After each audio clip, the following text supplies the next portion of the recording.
How many street food dishes can you eat for the price of one McDonald's meal? Let me break down this food economics that will blow your mind. One McDonald's Big Mac meal costs around 3 pesos. Now, watch what that same money gets you in Filipino street food. Fishball on sticks, 5 pesos each. You can get 12 sticks of fishball and still have money left over. That's 60 pieces of actual protein versus processed burger.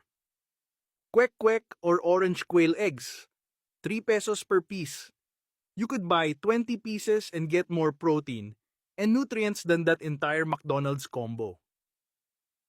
Isaw or grilled chicken intestines, 10 pesos per stick. Get 6 sticks of perfectly seasoned, grilled protein that's actually satisfying versus factory-made patties.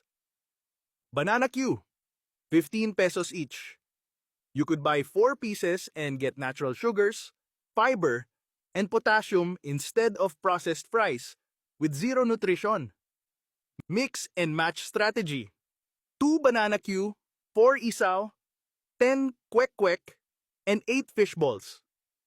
That's 280 pesos for a diverse meal with different proteins, textures, and flavors that will actually fill you up. The real difference: street food is made fresh in front of you with real ingredients. McDonald's is reheated processed food with preservatives you can't pronounce.